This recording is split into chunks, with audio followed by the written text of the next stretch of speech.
Let's just go ahead and get started, Amy. I mean, Yeah, why not? great.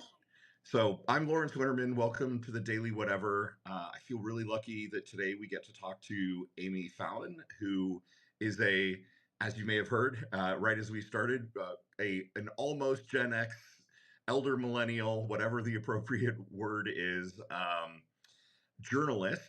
And Amy, you're Australian, but you're living in London and kind of doing the freelancer journo life in London. Is that right? Yeah. So as you'll hear, I'm very Aussie. I've written about this on Substack, finding my voice, Yeah, literally. your Bogan accent. Yeah, yeah. And actually, I went to a Substack meetup on Monday night and read that out in West London. So that was a good experience. And yes, I'm living in London at the moment. So the past couple of years, I've sort of accidentally on purpose ended up being back and forth between here and Australia, which is something that like the older Australians here are doing. I've noticed that people are now doing 6 months Hmm, in each, which is obviously like a luxury and a privilege. But but for the time being, yeah, I'm here. that's amazing. That's amazing. I just want to note for the record that Dana will not be joining us today. Her little puppy, Kira, as I'm sure everyone knows, has a torn ACL. We've talked about it a couple of times. She's actually taking the puppy to the vet for ACL surgery today, which I guess is the thing that they can do on dogs now, which is great. So she will not be joining us, alas. But I think Amy, you and I can probably fill an entire hour with all kinds of stuff to talk about. Yeah. So I guess let's start by talking about your Substack experience, right? Like I'm curious about how it's been going for you. And I know you've, written a couple of really interesting articles. I've gone through and read a bunch of your stuff. Um, and I definitely want to talk about that comedy class article that you mentioned. But what is it like being a journalist with a Substack? Mm. Are you finding a lot of synergy between that right now? Yeah, so I joined it last year. Like I did do blogging in the early 2000s the first time I lived in London, but not really that much and not that seriously. And then I went on and, established my career, I guess you'd say, in Australia, I've worked overseas for quite a bit. Like I've lived in Africa and Asia, um, and done, been a foreign correspondent, done foreign reporting, and worked in the most of the newsrooms of the big papers in the UK. And then for the past few years, yeah, I've just been freelancing sort of as normal. But yeah, so I got on it last year because I thought it might be fun. And also because, I mean, everyone in the freelance world is noticing the work drying up. Unfortunately, the commissions are just so few and far between now. And I guess as a writer, as a journalist, you still want to have a voice. Yeah. So I thought, oh, it could be a really good platform. Like I don't think I'm going to build, millions of followers and make money from it. But it could be if you want to write just as a creative outlet. And now what I'm sort of trying to do is write about a few topics and then still sort of be, like almost sort of kind of workshopping or trying them out and then pitching them to outlets at the same time. And I've noticed that this is what some journalists, freelancers are actually doing now. Like I was actually just looking at this writer in the UK. She's very well known, Anna Wharton. Yeah. Um, writes for the Daily Mail, and I think she's worked for all the women's magazines here.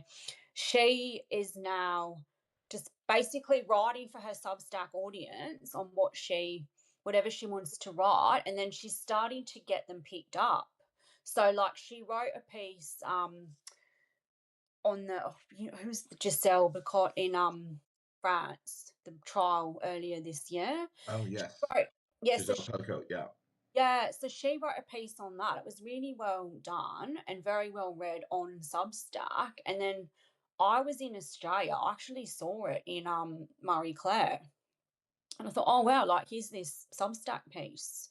So yeah, I feel like there might be some freelancers or journalists that are using it like that.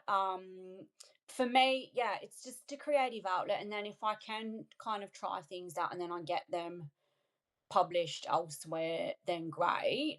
Right. If I don't, then I'm still happy from the point of view that I've put the story out into the world, and I've not let journalists or editors who don't want them be gatekeepers, if you know what I mean. Because I feel like Absolutely. when you get a no, that's normally the end of it. You don't publish it because you're not getting paid, and then they're in a way they're sort of the gatekeepers of your stories. Yeah. Yeah, and you probably feel that way too. Yeah, I mean, I'm a science fiction writer, but I Yeah. absolutely, part of my motive for Substack was, um, I'm very at the beginning of my career, and there's something absolutely, gosh, I don't even know how to. It's painful. It's hard to send your work out, especially with fiction. It's a one at a time kind of thing, right? You send your piece out, you kind of wait months for them to review it, and then you get a rejection. You're not really allowed to do simultaneous submissions, so you have to wait to kind of pitch the next. And so I had a piece, my first short story, I Love You, Dieter Murphy, which I published here. Um, I had that going out for a year, right? Like I had submitted it to 4 different places and got a series of Mm, no's. And the last one took literally 157 days to get back to me. And I just thought, I fucking hate this. I yeah, want people to read my stuff. And even if it's a relatively smaller audience, at least it's out in the world and getting yeah, some yeah, feedback. yeah, And so, exactly. Yeah, it yeah, makes you feel better. Yeah, and I mean, it was interesting to go. So I went to a Substack meetup in West London on Monday night. For instance, one of the guys I met there, Tom Wentworth, he was saying to me, he's a script writer, and he's working on these radio plays or whatever, and they're not published for years. So he said, if you want to see something sort of now, like that's what it's good for, and that's one of the reasons he's joined. Um, so yeah, I feel like it's good, particularly because there's so much rejection at the moment with like people you worked with are just not getting back to you, even if you've done so much for them in the past. yeah, In terms of what there's so much ghosting at the moment with people you did work with, let alone new publications. So yeah, it does feel really good when you write these pieces and you get it out there. right. Yeah, I would Yeah, think as a journalist, it's really similar, right? Like you yeah, spend all this time and kind of sweat and blood and tears kind of writing a story that you think is interesting and incisive. And then if the editor says no, it just kind of dies on the vine, right? But yeah. at That's least it. on Substack, Yeah, yeah. yeah, At least do something with it. And I mean, there is I don't know sort of how far I'm going to take it in terms of reported. I mean, feel like I'm putting quite a bit of work into it already, but in terms of reported pieces, because the reporting does take a lot of work. But then, we're having to do so much reporting now, pre-reporting, to even get commissions across the line.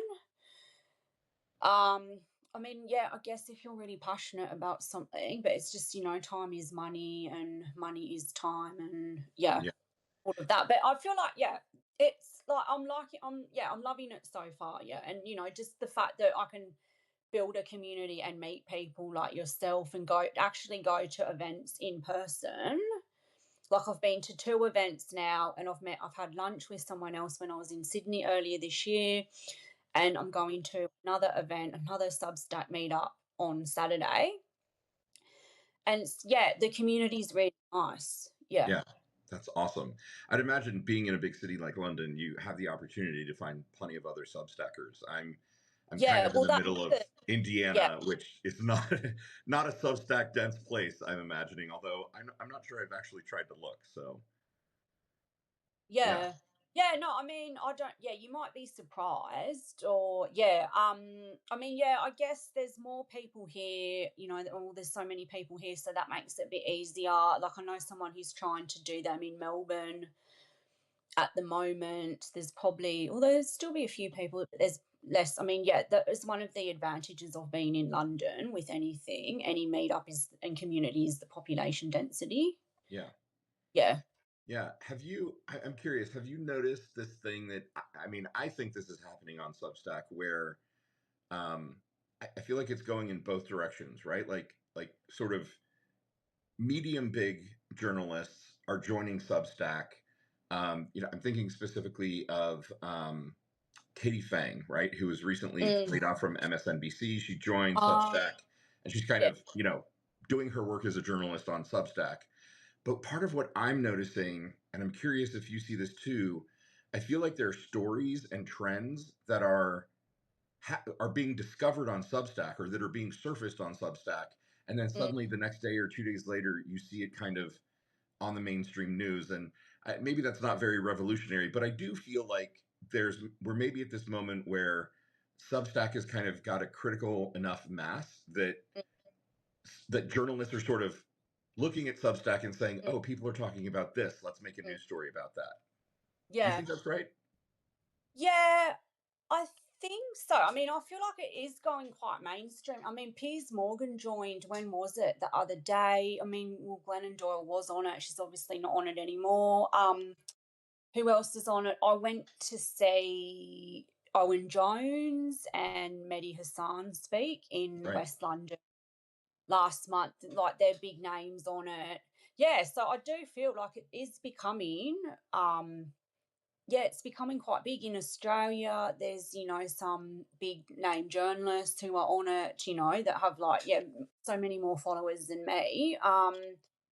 Yeah, I mean, I don't know if it's sort of still got, when something breaks on Twitter and then the Twitter will be in the story. Like, I don't know if I've read anything apart from this piece I just mentioned by Anna Warden that has been on Substack.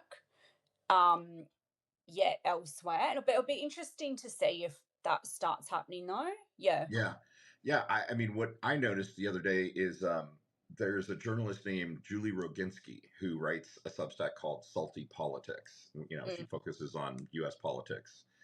And she was on as a guest on MSNBC the other day. And, the Chiron under her literally said, like, Julie Roginski of Salty Politics Substack. And I was like, wow, that was the right. first time I'd seen someone like attributed as a Substack personality. And Yeah.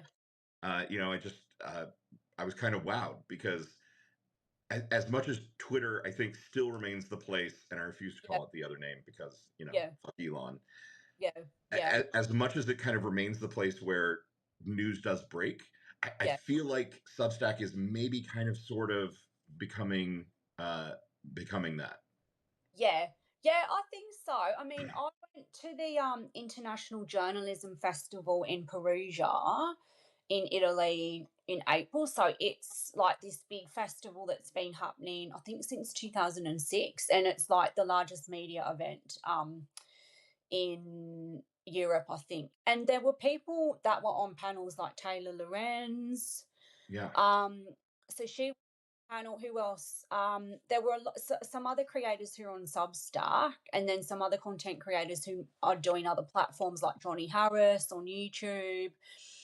Who else? And yeah, and like everyone is taking it, like at this festival, it's taken really seriously. I don't know how to say their name, V Sapar, and anyway, but they were doing TikTok journalism on the Washington Post and LA Times, but they're on Substack, and they actually said Substack has been the best platform in terms of, it's not owned by a billionaire. Um, yeah, all of that. I mean, I know it's got its problems, it's not perfect, but I do feel like people are taking it really seriously now, and people, do know what it is. Yeah.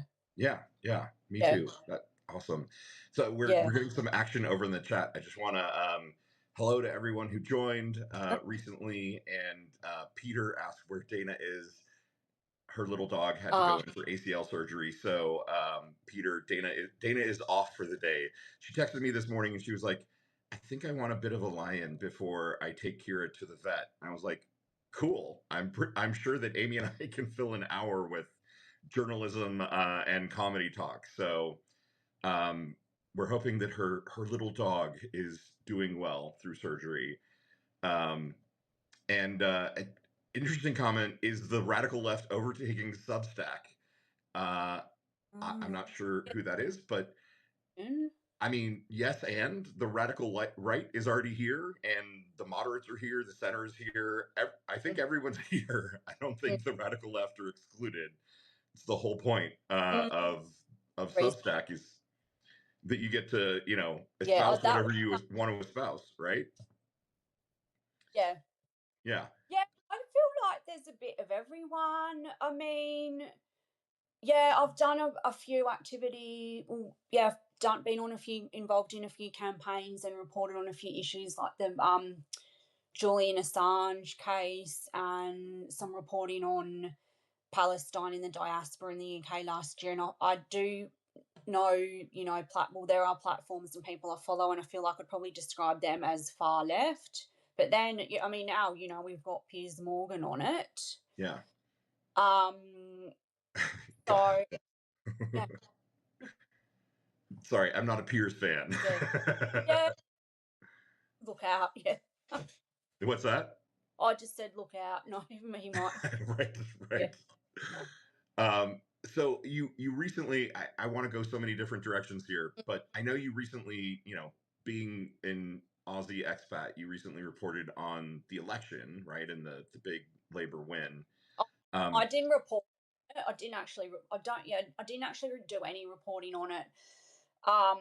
Yeah, like I still do some stories every now and then on Australia, but I'm campaign. Well, don't even know if I say campaign, but I did a few well, probably about 10 hours all up doing how to vote cards for Labor, for the Australian Labor Party, yeah, down at the Australian High Commission in central London, which I have done on and off since 2007. Yeah, so that was a really good experience. Yeah.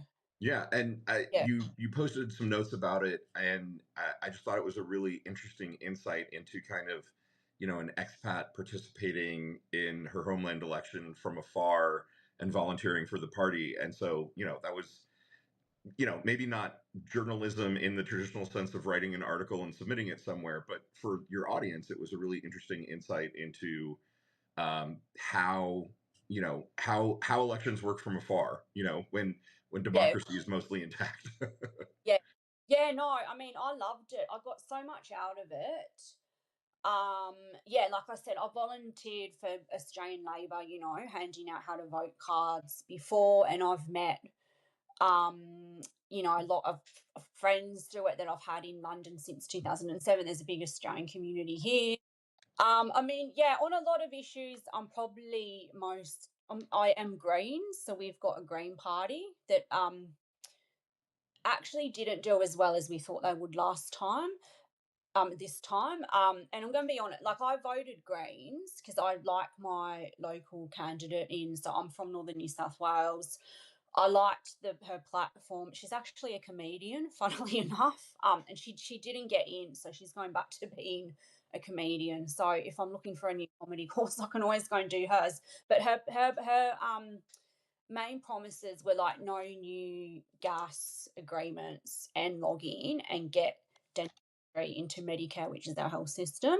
But obviously, the way it works is the leader normally tends to be from one party, Labor or Liberal. We do also have like a coalition, which is where Liberal and Nationals team up. But so anyway, yeah, obviously I wanted Anthony Albanese to get in, so I was more than happy to, like volunteer and hand out, spend like what a day all up handing out some how to vote cards for him. Yeah, it was like a really good experience. It was really good insight. I appreciate our system so much. I mean, I know that I'm biased, but I don't take it for granted. I've lived everywhere. I've lived in Uganda Right. where, I want to but talk about that too because you wrote a great article about seeing Pope John Paul II there. I think was that yeah, right? I covered him when he came out to Uganda. But I mean, Uganda has never had a peaceful transfer of power, Right. which is terrible. I mean, yeah, yeah, it can't be, yeah, just what people go through. And I mean, last time I voted 2022, I actually took a Ugandan friend who is Ugandan British to vote with me in at the embassy. I mean, we have what's called a sausage sizzle, a barbecue. It's called Right, right, sausage. We vote on a Saturday. Everybody has to vote. It's compulsory. You get $1,000 fine. right, They will follow you up. So before I left Australia, sorry, after I just left Australia, my mum got my postal vote application.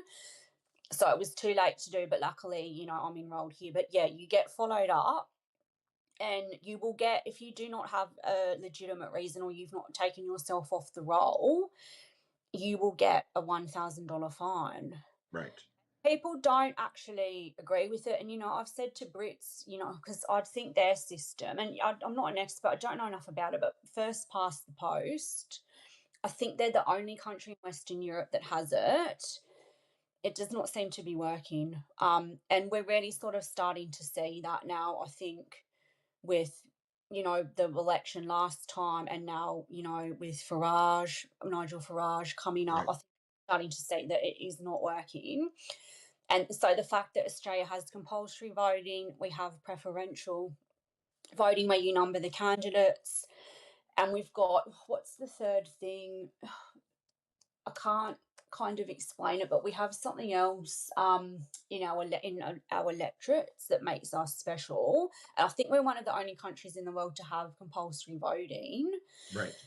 Um, yeah, so like I don't take it for granted.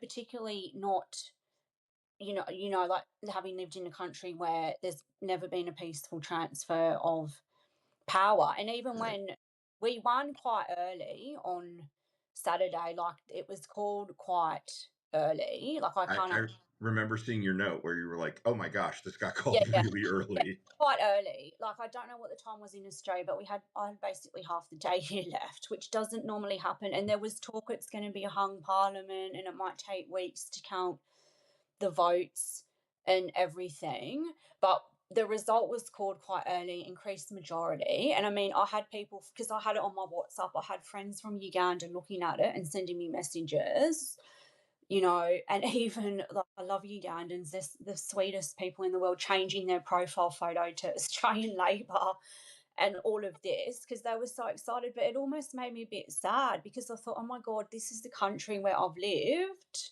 They've got an election coming up. People are so scared, you know, like, and seeing what's happened in America Yeah.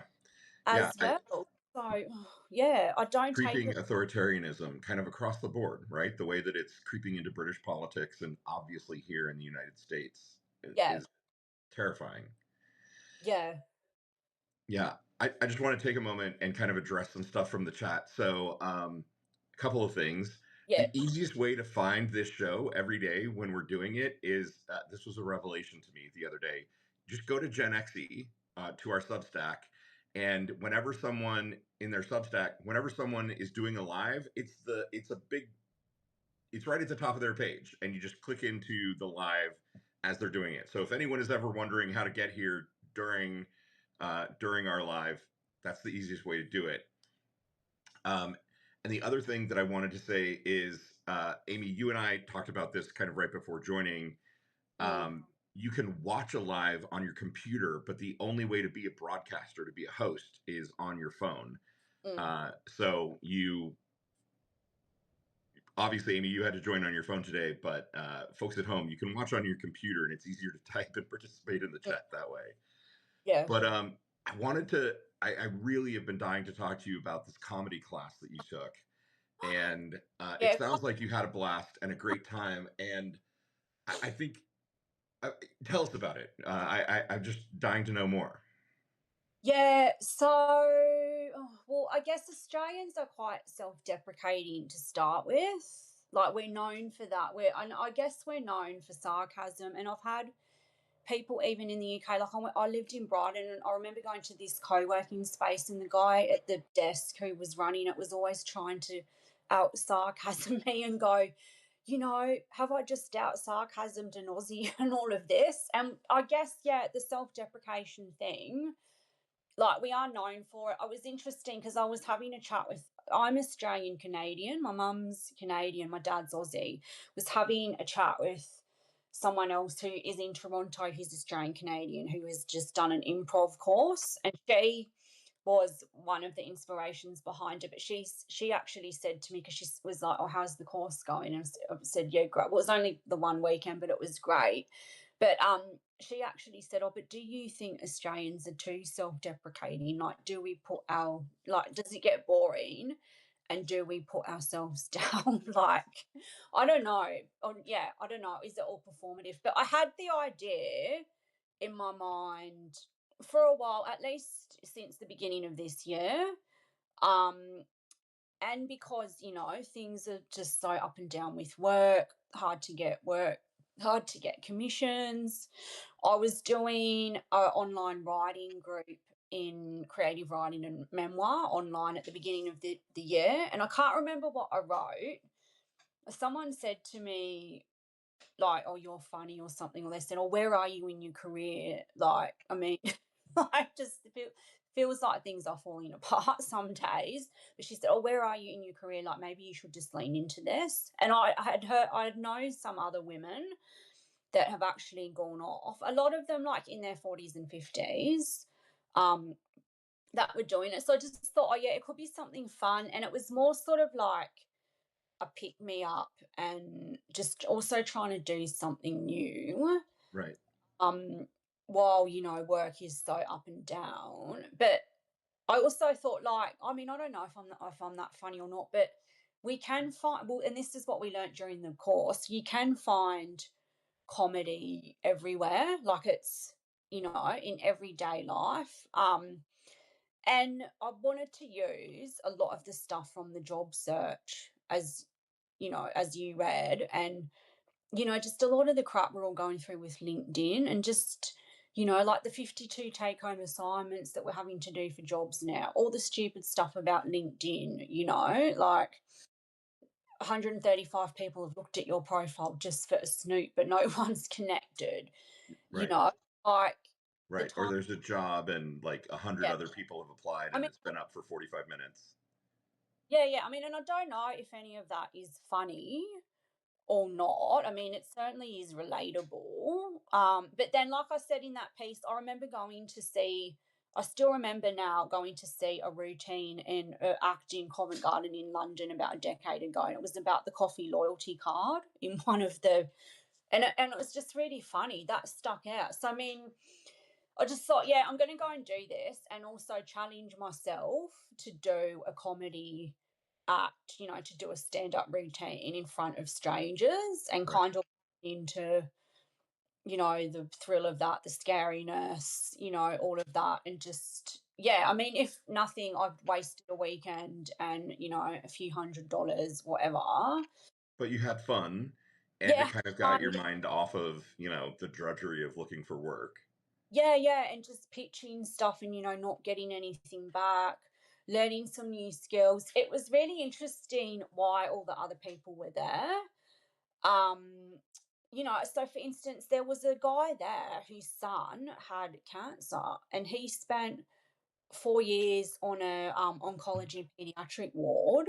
Oof. It's sort of like nursing his son, and you wouldn't think that that was funny, but he wanted to do his routine around that. And the tutor that we had, who is this very experienced comedian who's been, in all the comedy clubs in the UK and abroad, and used to do, I think he said he did at least 30 gigs a year, and he's does open mics. He's been to the Edinburgh Fringe. He's like, yeah, you have got the license to do this. There's nothing wrong with it.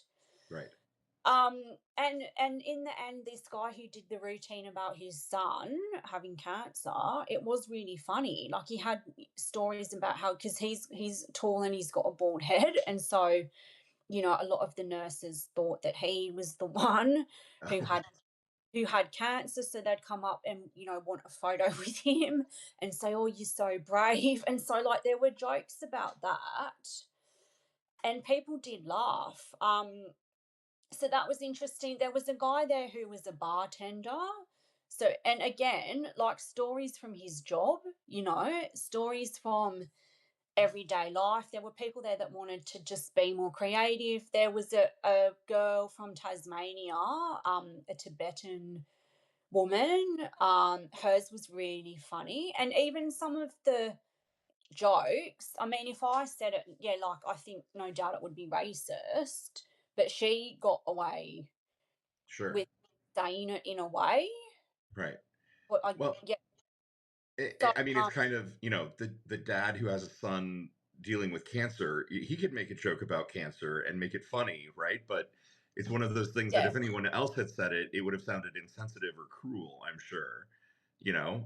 yeah, was really interesting meeting. I mean, it was only the Saturday and the Sunday, and we learnt the basics, and then we had to do the show on the Sunday night. But it was really fascinating, just meeting the people Yeah. that do it and seeing why they were there.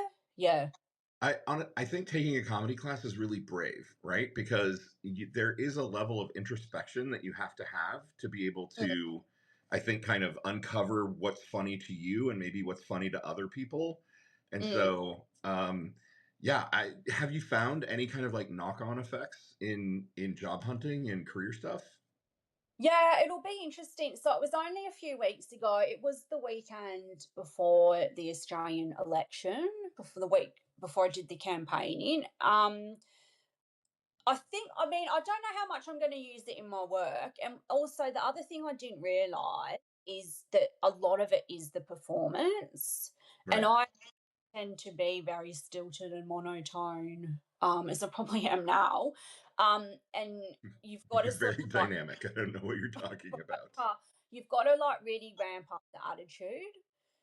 So I kind of struggled with that. I almost felt like, oh my God, I've got to be an actress. Like I've got to be an actor.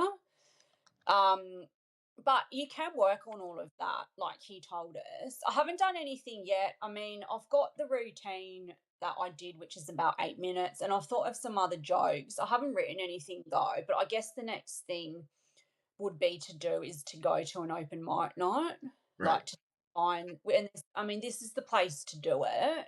Like he said, the two best places are the US and the UK because there's just so many. Like we don't have. Well, yeah, we're a bit limited in Australia, being a bit far away. We have a lot of people who come over to London and do shows here and do Edinburgh Fringe. Um, so that would be the next thing is to just work on this script and then polish it up a bit and try and write some other jokes. Yeah. And yeah, and while I'm here, there might be stuff that lends itself to, like what's going on in the UK at the moment with, like the bin strike in Birmingham or whatever, or, like jokes about that. Yeah. I mean, and I do think the current job market is so rich, such rich territory for Yeah, yeah. making jokes about, and just kind of digging into the sheer ridiculousness of everything. Oh yeah, I mean I mean just thinking about the time you went for a job and like I've got 3 degrees, nearly 3 degrees including a master's, and I've got someone who I'm pretty sure just came out of uni and has been doing dog sitting or whatever, like, I don't expect as the hiring manager, being told like, "Oh, you can't have the job because you're too good," like Right. You're too experienced. yeah, like you're too experienced to have this job.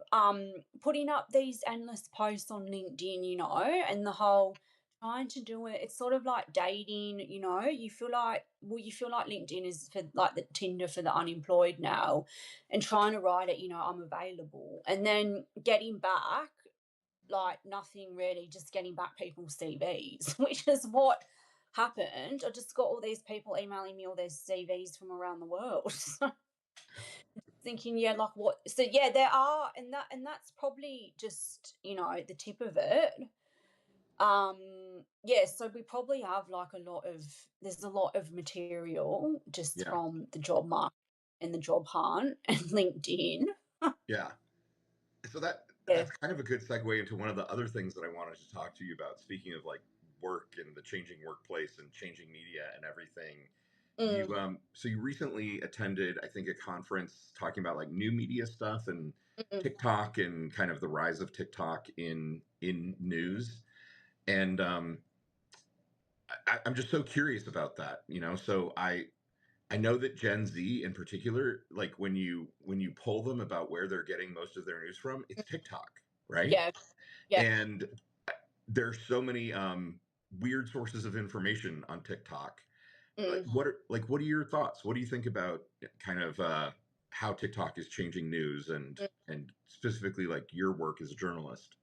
Yeah, well, it's super fascinating. I mean, everyone's talking about it. I actually went to an event yesterday in Canary Wharf, put on by this media company in the UK, Cision, and it was on, what was it, on generational news and how people are under 30 are getting their news. And it was really fascinating. One of the main messages seemed to be that print is falling off a cliff. Like it's Yeah, just, I'm not reading newspapers, it's all about TikTok, Facebook. Um, and yeah, then, so you've got these content creators and then like the old guard, the journalists. And I think they said that only 15% of journalists are using TikTok, mm, which is really interesting considering when it's, like now one of the leading platforms.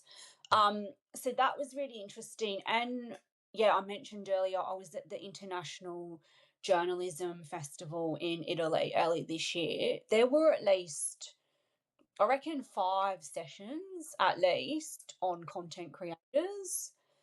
It was one of the main themes, like, up there with AI, which is really interesting because this theme of, well, the use of content creators and news influencers, newsfluencers as they're called, is just becoming so big now. It was interesting to be in Australia in the lead up to the election early this year because we had content creators sent to cover the budget, the federal budget, and that caused a bit of a stir. There was a bit of sneeriness around that. And then we had another influencer, Abby Chatfield, interview the Prime Minister in the lead up to the election before it was called. And it's sort of like the first time um, this has really been done in Australia with an election. I mean, I know it's what you guys had. Like you had, Trump going on all these podcasts and,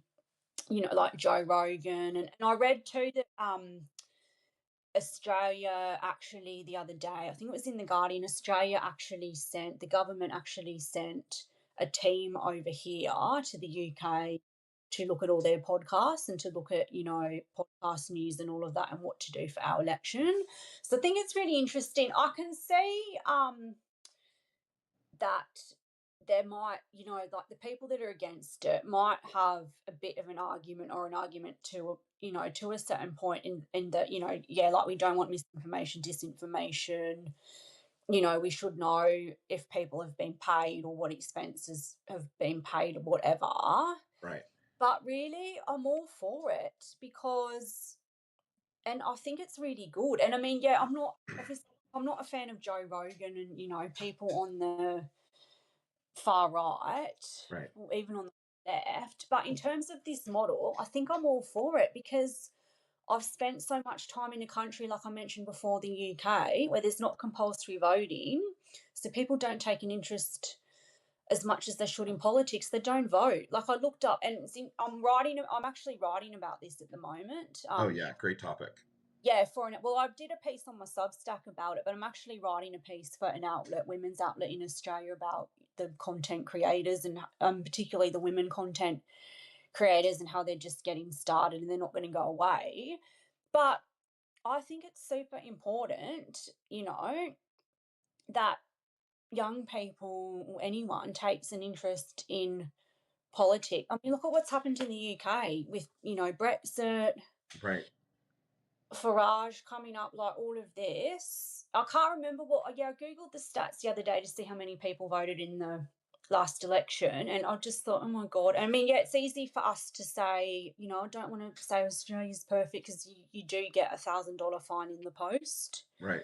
if you don't vote. So in a way, you're forced to take an interest. But you Um, know what's so interesting to me out of the data that you shared from that conference you were at is so people under 30, most people under 30 are getting their news from TikTok and other creators, right? yeah, And yet the journalists, only 15% of the journalists are actually on TikTok or kind of paying attention to that stuff. So there's a massive disconnect there's a mass. between, yeah, the people who are creating the news and the younger people, how they're consuming it, you know? So that's, yeah, I just think that's stunning. Yeah, Um, I think it kind of explains why we're seeing such weirdness in the electorate, right? yeah, It's like the old media is talking in a particular way that the young generation just doesn't even hear. Like they literally just don't even hear it. yeah, yeah. So it is a tussle between the two. I mean, maybe we're sort of catching up in Australia as well, but certainly, there were all these panels at the International Journalism Festival that I mentioned. And I mean, even UNESCO was there on one of them. And our ABC was actually, its content creator program was actually mentioned. So the ABC did a content creator program last year, and the figures are staggering. The number of people they got, it was like, I think it's over 50 million people. Um, so I just think like, yeah, it is the way to go. And I mean, like, that's not to say that we still shouldn't have fact checkers and people shouldn't be held to scrutiny if they get something wrong and all of that. But I mean, I just think it's really good. Yeah. If Yeah. it's checked properly. Yeah. And And if I you've think got, that's the challenge with yeah, TikTok, right? Is that yeah. TikTok doesn't really have a fact checking team or process, as far as I know. Yeah, it was interesting when I heard V speak, who does Under the Desk in Perugia. She made the point that, well, we think people think, oh, the content creators, they're not subject to fact checking. But she's like, if I get something wrong, I get lambasted. Or if I get something wrong on TikTok, people come for me. There's a pile. Right. So yeah, but I mean, largely, like, I think I'm ready for it because it just, yeah, if it makes stories lively and compelling and people are doing their research and their fact checking and everything. I mean, it was interesting at this session yesterday. One of the points that they made was that the public don't want stuff to be fact checked, right? They want to go and do their own fact checking. Like, they want to do it themselves. Yeah. I Um, Do you yeah. think that's true? I mean, honestly, in America, I'm not sure most of the public doesn't have the ability to do their own fact checking. Yeah, no, well, this is the thing. I mean, what do they mean when they say, they'll go and fact check it themselves? But I mean, whether you like it or not, this is here to stay, isn't it? Like, I don't think they're going anywhere. I don't think it's going to disappear. Right. And anything, there'll probably be more of it. Um, Well, and like we were talking about at the top of the hour, I do feel like Substack is in a way becoming um, a news source, right? Where yeah, journalists like yourself are publishing things that maybe didn't get picked up elsewhere. People are having insights or opinions that might actually end up being really influential. There's a lawnmower right behind me at this exact moment, so sorry if y'all are hearing that. uh, um, yeah, it's weird to kind of see the surge of the new media and content creators and just this massive disconnect with old school journalism. yeah. And I mean, I don't know if the two will end up getting more together or working together. It was interesting to speak to this woman in Australia, Millie Bannister, for this story that I'm writing. So not on Substack. This is for like a media outlet. And she said she thinks that the debate is shifting and sort of dying down already. But she was one of the ones who went and covered the budget, the federal budget and the election that we've just had. And I mean, like, she started a charity. So it's like these people that are criticizing her, like, how many of them have started a charity Right. for anything?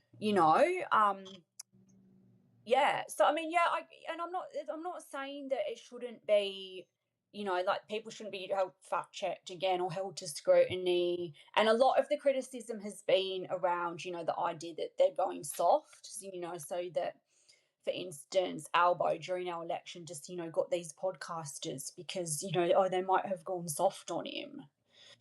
But why can't we have this? And then why can't we still have all the other traditional journals? Like, no one is actually saying that we're going to get rid of, the old guard. Like, no one is saying, oh, let's get rid of all the veteran correspondents and just have people on TikTok. Like, why can't we have both?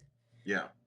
Yeah. Yeah, I mean, I guess a short answer to that would probably be they'd probably say funding, right? They'd probably say money would be the reason that you can't do both. yeah, But it's interesting. You've got me wondering now, like, what we would normally see would be consolidation, right? Where the old guard media would buy, an app like TikTok or a platform like Substack. But I wonder if the power dynamic and the money dynamic has changed so that that's not even possible at this point. You know, yeah. like maybe Substack buys the New York Times, or I'm being farcical, but Mm, uh, I think if there is a merger in those things, it's probably going to be an economic one where one buys the other, absorbs the other, kind of. mm. Yeah, it's interesting, isn't it? And it makes me think. I read, who was it? Tina Brown. So Yeah, she did an interview. I think it was with Pandora Sykes, on Substack. I think it was earlier this year, and like she said, she's still. I mean, obviously, she might have the money, but Tina Brown. She gets a fact checker and an editor to do her Substack.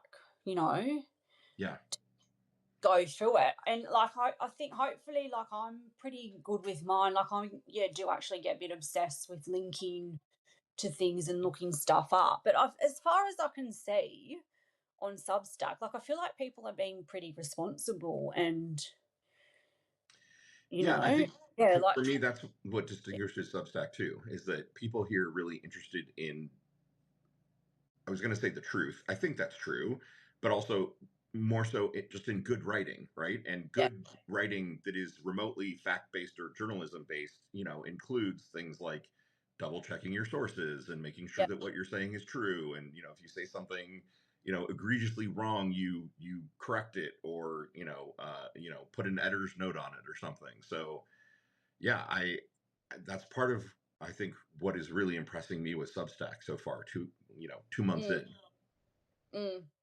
Yeah, I feel like people are being like, are trying to, most people anyway, are trying to do it really properly. Yeah, Yeah, and being responsible. Yeah. I mean, yeah, that's not to say that they're not perfect. I acknowledge that they had a Nazi problem and,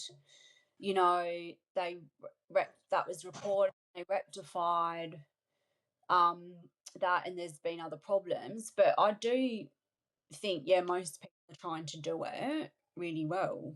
yeah, yeah. Yeah, Robin is kind of weighing in with a counter, saying she loves Substack, but this place doesn't have enough fact checking, in her opinion. And yeah, I could see that. Like, yeah, I guess part of what I've seen, and what I hope is that if somebody publishes something egregiously wrong, is they at least are getting pushback, right? They're at least yeah, getting people who are saying, like, this isn't right. This isn't, you yeah. need to fix this. But yeah, it's an interesting point.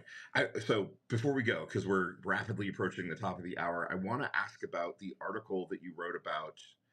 Well, I guess really what I want to ask about is your first opinions about Pope Leo, right? Because you wrote your article about me kind of seeing Pope John Paul II in his visit to Uganda, and kind of um, what you saw there. But uh, what's your take on Pope Leo? I'm fascinated by getting people's opinions on the new Pope. Okay. Huh, I thought it was going to be on a song.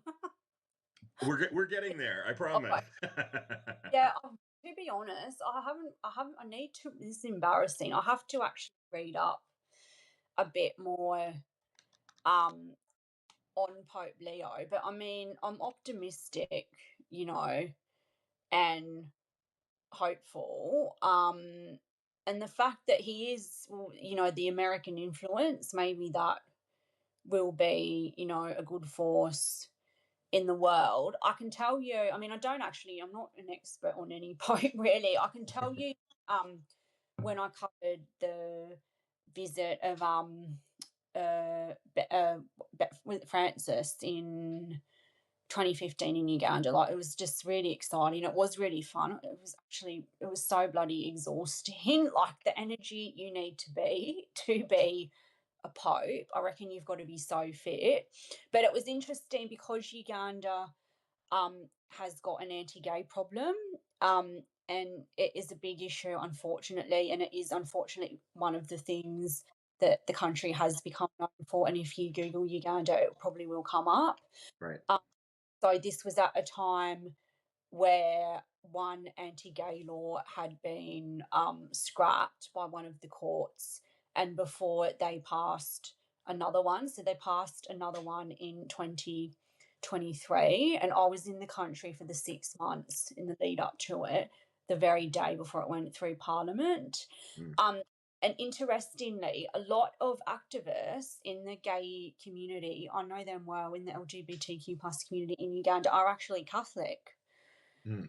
Um, so that's really interesting. I mean, obviously, you know, you can be Catholic and be an activist, and they wanted to meet the Pope, you know, because they thought, oh, he's a force for change, you know, influential, like we want to have his ear. And so they were really pushing to meet him when he came, you know, and that was one of the stories that I ended up doing. Unfortunately, the meeting um didn't happen. But yeah, I mean, I think it's probably nuanced, isn't it, in that fact that Francis did some good things, maybe didn't go far enough. Right. He got, you know, this role of the Pope. There's potential. I mean, the influence that is there is the potential of it is just so massive, particularly in a country like Uganda where it is so religious. It is basically a theocracy. Only 1% of the country are atheist, not religious. Wow. Role of the Pope is playing a huge role, and Yeah. that just, you know, even a very hint that, or a statement that, you know, black gays, you know, need to, well, you know, like they need more support and more love, that could do amazing things. Right. Right. And Yeah, if there were a pope that were going to say something like that, maybe this pope is that guy. Um, so I yeah, we'll have to wait and see. Yeah, yeah, I have hope. I have hope for Leo. yeah. Okay, so now this is the point in the podcast where we ask our question as a elder millennial, very very young Gen Xer. What do you think is the ultimate Gen X song? And there are no wrong answers. There's maybe just a lot of debate, but we're dying Yeah. to hear. Oh, I don't, yeah, I wrote a few down. I was thinking Debbie Gibson, like one of Okay, Lost in Her Eye, which is funnily enough, I heard Lost in was it Lost in Your Eyes? Lost in Your yeah. Eyes. I heard that there's an Australian TV show, if you can get it, called The Newsreader, and I heard it on that like earlier this year. Um, Maybe one of hers. I feel like I would maybe have to say Kylie though, Oh, just I mean, because okay. As an Australian, I I kind of feel like you're obligated. I feel like you're obligated to at least pick a I Kylie grew song. up. I mean, it's kind of nice. She's still around. I grew up with her. Like when I Yeah, was same. sister, I got a book, you know, of her, and she's got this hat on, and her hair comes through it, and like I had the cassettes, and yeah, it is wonderful that she's still. I don't know, like so maybe something like especially for you or one of her. But I'm trying. Like, who else is there? I mean, there's loads of people. I also really like Tiffany. You know, Okay. You Were Alone.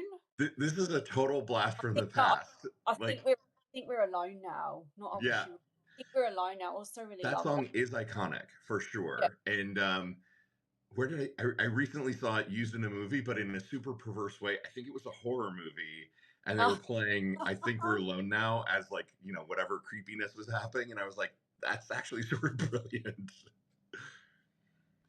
that's so funny. It was in the Devil. I feel like it was in the Devil Wears Prada too. which came out like noughties. I feel like it was in that as well, that Yeah. movie. So, Yeah. okay, you've now stumbled upon a secret superpower of mine. Dana can tell you anything about music. I can tell you anything about Devil Wears Prada. That song is not in Devil Wears Prada, but there's the Devil Is Wears it? Prada sequel coming up. So maybe there's an Oh, opportunity. okay. Oh, right, okay. I must be thinking of some other movie. I just remember reading the book and there's a reference to it. Maybe it's the book. I don't know. It's the book. The book's not always the same as the film. I have to go and Yeah. check. Yeah. Yeah. Okay, I think you've uncovered like sort of a motherload of answers here, because like these are so, like Dana is saying in the comments, these are legit because they're so of the era, and it's so true. Like Yeah.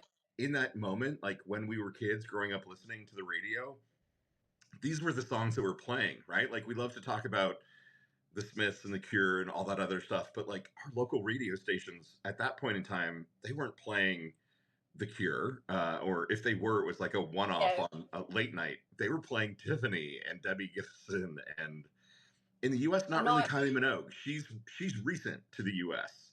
Like obviously we Yeah. had Locomotion back in the day, but I feel like Kylie Minogue had like a decade or two where she was Yeah. huge in Australia and the She's UK, and just only kind of not anything in the US. yeah. Yeah, it was funny. I'll tell you a funny story quickly. You can tell I'm Gen X. Was that I was at Lagos in Nigeria. I'd gone there for a look around and to do a bit of reporting. And I saw this makeup brand that had Kylie on it. And I thought it was Kylie Minogue. And I was like, oh my God, wow. Kylie Minogue, she's big in Nigeria. It was one of the Kardashians. Kardashians, Kylie Jenner, right? So yeah, like that you're Gen X, don't you? When Right, that's your yeah, mind goes there first and not to one of the Kardashians. Yeah, absolutely. yeah, I think you've discovered a new rubric for how to diagnose your Gen X-ness. yeah. It's Kylie will always be Kylie Minogue, not right. Kylie Kardashian. Yeah. Yeah. Oh my God. That's amazing. That's amazing. What about a movie? I'm curious. Is there a movie, a Gen X Um. movie that stands out for you? Oh, I don't know. Well, it's funny because I talked about movies like I'm actually going to this screenwriting course now that I've started on Tuesdays. We talked about movies last week. What did I say? I think I also said an Australian one, like Muriel's Wedding or something, just for the sake of it. Okay. But Here's the funny thing is I feel like there's this weird like gay US subculture where like I loved Muriel's Wedding. I loved Kylie Minogue. I think because they were playing it in like gay clubs, and like these were, I don't know, I feel like some of this stuff was underground in the gay culture before it sort of yeah, broke into mainstream US culture. yeah, no, same at home as well. Like she's got a following in the gay community. Like she comes out for the Mardi Gras. Yeah. Yeah. Yeah. Amazing. Oh my God. Mr. Troy Ford just said he's never seen Muriel's Wedding. Troy, Um, you've got to go watch it. It's hilarious. And oh God, what is the actress's name? Stella, The Australian actress who, Tony Collette. yes, Toni Yeah, Collette. It's one of her yeah. first. She's big in America now too. Yeah. Yeah. Yeah. Oh my gosh. Oh my gosh. Well, Amy, this is so fun. Such a great conversation. We really appreciate you. I'm speaking for Dana, even though she's on the chat and not on video. I'd love to have a chat to Dana sometime. But yeah, I Oh, love I'm what you guys yeah. Oh, and Rachel Griffiths. Yes. Both of those. It was their best way. first movie. Um, I'm sure she would love it. She was kind of a journalist originally by training, or she was at least the editor of our school newspaper. Oh, Um, so I'm sure that you all could talk forever about journalism stuff and more. So we'll absolutely have you back at some point in the future. oh, thank you so much. It's so kind, honestly. Like I've not been asked to do anything. Like I've done podcasts and stuff for work, but I've not done anything. I've not done a live show on Substack yet. So it's so kind. And just thank you for being a support to me and to other people. And it's just really nice that we can build this community and We be Substack friends. And yeah, let's just keep going with it. Who knows? Maybe someday we'll meet up or something. right. Yeah. Or hey, maybe your next big article is all of these amazing creators on Substack who are kind of breaking through.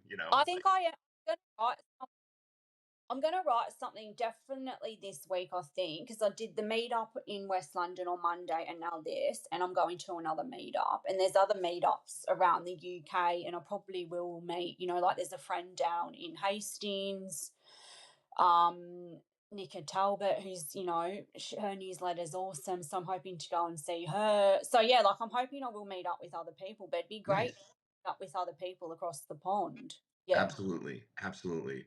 Well, thanks again so much for being here and good luck. Like, let's keep in touch regarding job stuff because I've been through the ringer for Oh these yeah, past 10 good months. luck. So, Done well though, seriously. I read that I mean, to have 700 interviews, oh my God. not interviews. I applied for 700 Oh, jobs. I okay. only got a handful of interviews out of all of that. Yeah. Yeah. Okay. I still feel like you're doing really well. So yeah. Well, thanks. Yeah. Awesome. Okay, Well, we'll keep in touch. Thank you so much for your absolutely. time. Thanks, everybody in the chat. We love seeing you today. Thanks, Amy. Yeah, Mwah. thanks See for you all the later. comments. Bye. Thanks.